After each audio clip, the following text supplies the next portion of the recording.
Eu queria já levantar a questão da segurança, que é fundamental nessa campanha eleitoral, não é? E as pesquisas mostram que esse tema, ele vem, e quando eu falo das pesquisas das últimas eleições, das penúltimas e tal, esse tema vem crescendo. E agora virou prioridade, às vezes está junto com o preço da comida ali.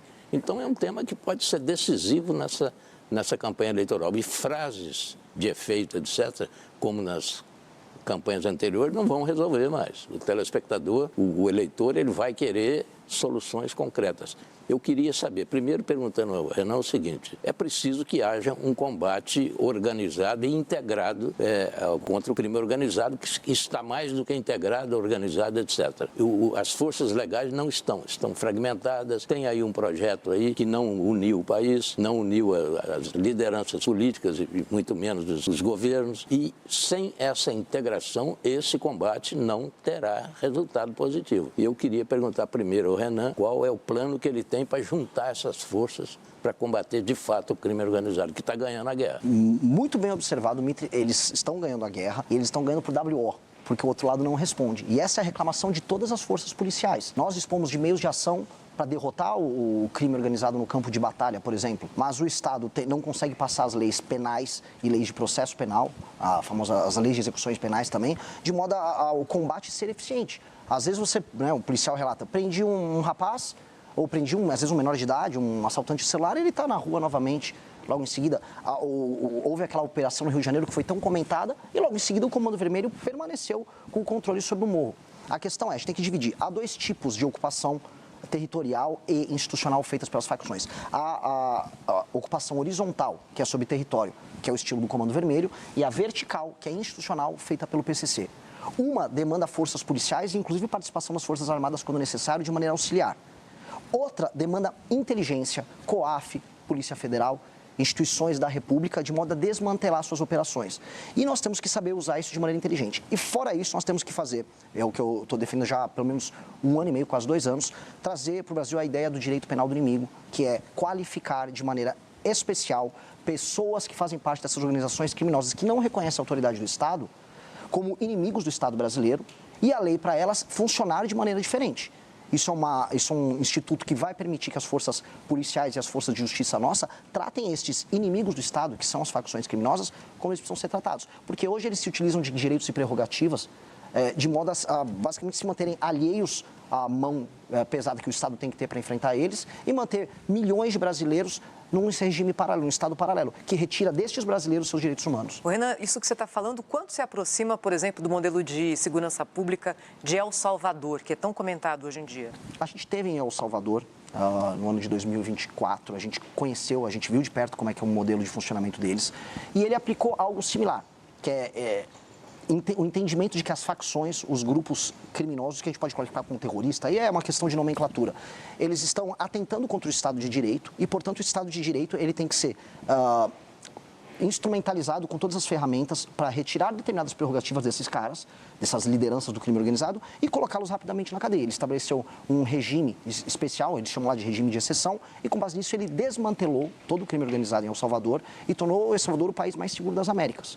O instituto que ele utilizou dá para ser utilizado aqui e nós podemos utilizar outras estratégias também de combate, dado que a situação brasileira é diferente. O Brasil tem modelos diferentes de ocupação. Um exemplo, o PCC, para falar nominalmente, não estava presente em El Salvador, não havia uma versão do PCC lá. O combate ao PCC vai estar diferente do que eles fizeram em El Salvador. Nisso, a estrutura do Estado tem que ser utilizada de maneira diferente também.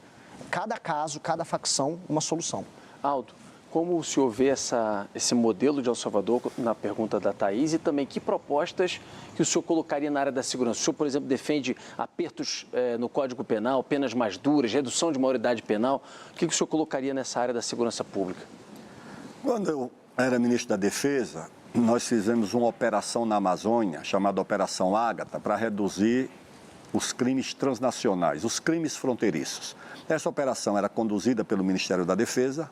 Dela participavam o Exército, a Marinha, a Força Aérea, as polícias militares dos estados da Amazônia, as polícias civis dos estados da Amazônia, a Força Nacional, o COAF, a Receita Federal. Então, era uma força-tarefa do Estado que bloqueava a ação do crime organizado transfronteiriço, que era reduzido a zero. Agora, quando a operação cessava, a atuação dos grupos criminosos voltava.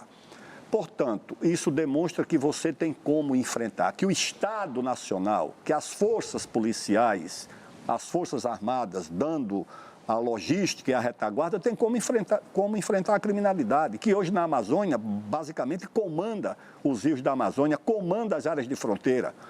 O que é que eu defendo? Eu defendo que haja normas especiais e normas de exceção para enfrentar o crime organizado. Você não pode tratar o criminoso do crime organizado como você trata um cidadão que comete um crime de trânsito e que não tem nenhum antecedente criminal. Esse você pode dar a ele o direito da audiência de custódia, do habeas corpus, da saidinha. O crime organizado não pode dispor dessas prerrogativas, porque quando você dá um habeas corpus para um criminoso ligado ao narcotráfico, você termina dando um habeas corpus para o André do Rap. Então você tem que ter normas. Se não gostarem da palavra normas de exceção, se acham que é muito pesada, usem normas especiais. Normas que deem à polícia, que deem ao Ministério Público, nesse caso sim, que deem ao Judiciário condições para enfrentar o crime organizado e essas facções. Com essas normas atuais, esqueçam, você não tem condições de enfrentar o crime organizado da mesma forma que você combate um crime de trânsito ou um crime de alguém que não tem antecedente criminal. Então você tem no Brasil essa possibilidade? Tem, mas no Brasil há uma incompreensão sobre como enfrentar essa situação, porque muitas vezes há uma ideia de que o crime organizado é um problema social. Não. Problema social é desemprego, é fome, problema social é isso. O crime organizado tem que ser enfrentado com repressão. A violência, o que é o monopólio do Estado, tem que se valer para enfrentar o crime. Quem é que vai enfrentar o crime organizado? É o cidadão que vai sozinho? Não. É a polícia. Ela tem um monopólio da violência e tem que ser usado para enfrentar a criminalidade. De outra forma, nós não vamos debelar o controle de área, como já acontece hoje, o controle de rios e de fronteira, como acontece na Amazônia. Delegados, chefes policiais lá da Amazônia, meus amigos, me mandam relato. Eles já assumem função de Estado. Eles investigam a outra facção, eles prendem, julgam, executam a sentença, filmam e ainda mandam para a autoridade policial. E aqui em São Paulo, todo mundo sabe que tem áreas onde a polícia militar não consegue entrar. Então, eu creio o seguinte, ou há mão de ferro contra o crime organizado, ou essa batalha nós não vamos vencer. E como é que você vê a dificuldade política, pergunto para os dois, para juntar as forças todas do país, os governadores e a União? É evidente que alguém tem que coordenar isso, tem que ser a União, né? O governo federal deve coordenar o grande combate ao crime organizado no Brasil, com o apoio dos estados. Eu estou falando da estrutura que o país tem. Sem essa estrutura na sua plenitude, vai ser difícil ganhar essa guerra. Eu queria perguntar como é que você vê as questões políticas impedindo a união das forças contra o crime organizado. Olha, eu fui o responsável pela segurança pública durante a Copa do Mundo. Isso. Nós íamos receber 32 seleções, eu acho, ou 31, chefes de Estado. A Merkel veio aqui 2 vezes, o vice-presidente dos Estados Unidos veio, o Putin veio, o rei da Bélgica veio. Esse povo todo tinha que dar segurança. E aí nós trabalhávamos com as Forças Armadas, trabalhávamos com as polícias militares e as polícias civis e foi um sucesso absoluto. Isso foi no governo... No governo da presidente Dilma em 2014. Dilma. Nós tivemos a cooperação entre essas instituições, nós tínhamos comando e controle comuns. Exército, Marinha, Aeronáutica, Polícia Militar de São Paulo, Polícia Civil, Força Nacional, Polícia Federal, todo mundo trabalhando em cooperação. E nós conseguimos dar conta. Agora, segurança é um tipo de serviço que é intensivo em recursos humanos e em equipamentos. Você tem que ter equipamentos modernos. Inteligência. O equipamento é principalmente para inteligência. Se você não dispõe disso, você vai exigir que um policial militar com um colete vencido, que não tem um radar, que não tem o equipamento de vigilância. Não. E o Brasil, infelizmente, Eu vi hoje no jornal a notícia de que o orçamento de segurança pública do governo federal foi menor do que o orçamento de propaganda, de publicidade. Não sei se corresponde, mas foi a notícia que eu li. Então, de fato, é uma atividade negligenciada pelo Estado, negligenciado por boa parte dos governos, e no Brasil se tornou essa calamidade que nós temos. Então, se você tiver meios, recursos, as nossas Forças Armadas são muito bem qualificadas. As nossas polícias militares também são preparadas, como recursos humanos são bem preparadas. Agora, o recurso humano precisa do equipamento, precisa de uma viatura. Para fiscalizar o Rio da Amazônia, precisa de uma lancha. Agora, você não tem, você sai com uma canoinha, uma voadeira, com um tenente, 2 sargentos, para levar a vacina e o remédio para o Ribeirinho. E eles se deparam com uma lancha, com uma metralhadora .50 na proa, descendo o rio. O que é que acontece? O barco do Exército se refugia no Igarapé, porque não tem condições de enfrentamento. Se tiver, aí a conversa é outra. Renan, até te ouvir também sobre a questão de, um pouco do que o Mitri falou, dessa integração também entre as forças. Sim, eu acho isso e às vezes principal. Falta de vontade até política entre esses entes, né? Mas esse é o problema principal. A real é que as forças de segurança nos estados, elas sabem o que fazer. Eu tive no Ceará e nós temos cidades inteiras tomadas pelo crime organizado. Não há, eu repito aqui, já até fui processado 2 vezes pelo governador do Ceará. Não há vontade política em resolver isso. Não há vontade nenhuma. E eu suspeito, e posso tomar um 3º processo, que o governo do Ceará é especialmente leniente com o avanço do Comando Vermelho. Há governadores que não têm vontade política em resolver isso. Na Bahia está acontecendo a mesma coisa com o Jerônimo. As forças policiais lá, elas reclamam, olha, eu quero fazer, nós sabemos onde há a área tomada pelo crime organizado, nós dispomos de forças, não é difícil trocar o tiro, resolver, não é difícil recuperar aquela área, mas nós não podemos fazer nada. Não há o comando, não há vontade. Uma das coisas mais absurdas que eu vi no Ceará foi, durante a tomada de uma cidade, Santa Quitéria, estavam discutindo o programa Pena Justa, que ia soltar mais bandidos, porque as cadeias não estavam supostamente em condições desejáveis para aqueles bandidos. Então, o que o presidente da República tem que fazer é, se eu eleito como presidente de maneira bem clara, o tema que me elegeu foi a destruição do crime organizado. Eu estou há 2 anos falando isso. Vai ser uma eleição plebiscitária. O cara que resolveu eleger Renan Santos, ele resolveu me eleger também, e muito por conta disso. Então, chegando lá, os estados que não decidirem cooperar, dado que estamos falando na tomada de espaços do território brasileiro, nós vamos fazer um estado de defesa específico nesses estados e municípios.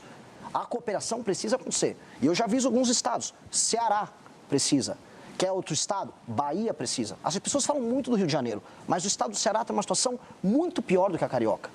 O Rio de Janeiro é um exemplo bizarro em muitos termos, mas às vezes ele fica anedótico. A situação, o número de mortes para cada 100 mil habitantes no Ceará... Os índices são piores. Muito piores. Talvez o número de áreas de domínio seja esse número maior. Mais fragmentado. O Rio de Janeiro é mais balcanizado, é uma facção aqui, outra tirando ali do prédio um no outro. Mas o caso no Ceará, você está falando de tomadas monopolistas por conta do Comando Vermelho e facções auxiliares. Se o governo está parado, ora, o governo tem que ser ou substituído, aí as pessoas vão votar em outro governo, ou quando nós chegamos ao poder, se eles decidirem não cooperar, vamos fazer um estado de defesa específico, por um tempo específico, para que nós retomemos esses territórios. E só nas áreas específicas. Tem até aquelas pessoas que falam, mas e a democracia? Não existe democracia em Santa Quitéria, no Ceará. Eu vou fazer um estado de defesa e vou utilizar as forças policiais e, se necessário, as forças de segurança nacionais, as forças armadas, para fazer essas operações. Ponto. Vamos recuperar esses territórios e aí entregar direitos humanos para as pessoas que precisam. Da maneira como está, eu volto a colocar, existem governadores que estão cooperando direto ou indiretamente com o avanço do crime. E isso precisa acabar. Deixa eu só pegar o gancho. Fala, em Santa Quitéria, que ele está aqui citando, que é o caso do Ceará, existe urânio. Uma mina de urânio e fosfato há 30 anos esperando licenciamento. É urânio e fosfato. O país importa fosfato. Tem fosfato lá em Santa Quitéria esperando licenciamento. IBAMA, não sei se FUNAI está metida, Ministério Público, estão interditando Santa Quitéria. Isso aí poderia gerar riqueza para a cidade, para o Estado e para o Brasil. Está lá parado. Exato. É mais fácil o Comando Vermelho fazer uma bomba suja com urânio do que a gente produzir fertilizante para nossa agricultura. Essa é a piada nacional que a gente está vivendo. Aliás, é uma piada nacional. O Jornal da Band essa semana vai fazer reportagens com o Valtano de Oliveira mostrando essa questão dos fertilizantes, o quanto que o Brasil, que é o celeiro aí para o mundo, não consegue, é dependente 90% de importação de fertilizantes e anda a passo de tartaruga, dependente ambiente, como na situação agora de guerra, do fertilizante de fora. Deixa eu só pegar o gancho sobre o que dizia agora há pouco em questão de segurança pública, o Aldo Rebelo, de falta de investimentos. Aldo, o senhor foi ministro da Defesa, queria ouvir depois também o Renan. O senhor viveu de perto a situação das Forças Armadas. Hoje as Forças Armadas reclamam muito de falta de recursos. O mundo há 20 anos, quando você tinha uma ordem global com ONU e etc., se imaginava que, olha, tudo bem, vai ser difícil alguém entrar aqui, invadir. Terras raras estão em discussão, o Brasil é a segunda maior reserva do mundo, temos a Amazônia Azul. Então, essa discussão não estava tão latente. Diante de um presidente, agora Donald Trump, que entrou para prender Maduro, que agora está fazendo o que está fazendo naquela região do Oriente Médio e tudo mais, a gente se depara, por exemplo, com a informação de que o Brasil não tem defesa aérea. O Brasil não tem defesa aérea. Se ele quiser fazer o que ele fez, o Trump, com o Maduro, entra aqui adoidado. Inclusive, o Lula teria chamado a reunião com o ministro da Defesa também, com o Múcio e com o chefe das Forças Armadas, para falar sobre esse assunto. Qual a sua visão sobre um projeto de defesa para o Brasil diante desse mundo que a gente está vivendo? Depois queria ouvir o Renan também sobre isso. Em primeiro lugar, é preciso reconhecer que, em matéria de recursos humanos, as nossas Forças Armadas estão entre as mais preparadas do mundo. Os nossos pilotos são excepcionais. Os nossos submarinistas assombram nas manobras que envolvem outros países. Os nossos submarinistas são muito bons. Os nossos fuzileiros navais, os nossos paraquedistas, nossas forças especiais são muito bem formadas. Agora, não basta você ter o soldado bem formado, você precisa do equipamento. Como é que você vai colocar um piloto formado, com muito rigor no Brasil, para pilotar o quê? O submarinista precisa do submarino. Os gripes estão chegando, né? Aqueles caças, mas é pouco ainda para uma escala muito pequena do que nós precisamos. Rodolfo, nós temos 17 mil quilômetros de fronteira. Só com a Bolívia, a nossa fronteira é maior do que a fronteira dos Estados Unidos com o México. Mas, ministro, o senhor vê espaço no orçamento e até do ponto de vista político para se criar o clima para um grande investimento na área militar? Sim, senhora. Sim, senhora. Quando eu era ministro da Defesa e ministro da Ciência e Tecnologia um pouco antes, contratei uma grande economista inglesa ou americana, doutora Mariana Mazzucato, para estudar o investimento, a inovação na área de defesa. E todo investimento na área de defesa, em inovação, em indústria de defesa, ele é dual, ele tem também aplicação civil, como os Estados Unidos fazem lá. Mais da metade do orçamento de ciência, tecnologia e inovação dos Estados Unidos é para a área de defesa. E do investimento que é a área de defesa sai uma internet e sai todos esses produtos, esses aplicativos que estão por aí. Então, o Brasil tem condições. Tem que tomar providências imediatas. Quando eu era ministro da Defesa, arrumei um terreno lá no Maranhão para a instalação da 2ª esquadra. O Brasil tem uma esquadra localizada aqui no Rio de Janeiro. O Brasil tem uma base de submarinos no Rio de Janeiro. Está muito longe da Amazônia. A Marinha acha que nós podemos criar uma linha de bloqueio entre Natal e Dakar, militarizar Fernando de Noronha como uma âncora para a Marinha em caso de emergência. Eu separei lá o terreno, transferi do Exército para a Marinha, num porto de águas profundas, perto de São Luís, para fazer a 2ª base, ali perto da Amazônia. Você tem que criar uma base aeroespacial no norte do país, ou em Boa Vista, ou em Tiriós. Você tem que multiplicar os pelotões de fronteira. Você tem que multiplicar os tiros de guerras indígenas. Tem que envolver as populações indígenas, na Amazônia principalmente, criar núcleos de preparação de oficiais da reserva. Existem, né? Existem núcleos indígenas do Exército. Mas muito poucos perto do que nós precisamos. Você tem um aqui e passa 1.000 quilômetros, 1.200 para você ter o próximo. Você tem que criar muito mais. Por quê? Porque você incorpora a população indígena e os seus idiomas na área de defesa do Brasil. É isso que nós precisamos fazer. Eu acho que nós negligenciamos, porque é caro você colocar uma esquadra em funcionamento, uma hora de voo de um caça, é 20, 30 mil dólares pelo menos. É isso que custa. Mas você precisa disso, porque o país não é respeitado, não é levado a sério. Se ele, pelo seu tamanho, não trata a defesa de forma compatível com as suas responsabilidades, que é diferente do Uruguai, é diferente da Guiana. O Brasil é um continente, tem 4 milhões de quilômetros quadrados de áreas jurisdicionais no mar. Deixa eu ouvir o Renan. Renan, por favor. De maneira clara, eu me sinto, dadas as devidas proporções, como o Churchill pré-Segunda Guerra avisando, olha, vai dar ruim, aquele cara do bigodinho está avançando aqui, avançou nos Sudetos, vai dar ruim. O mundo está indo para um clima de guerra fria e que está cada vez mais quente. E as principais nações dispõem de tecnologias que a gente nem tem ideia na área militar. Pouca gente acompanhou e pouca gente cobriu no Brasil o que foi o manifesto da Palantir, que é a principal empresa de tecnologia militar hoje dos Estados Unidos.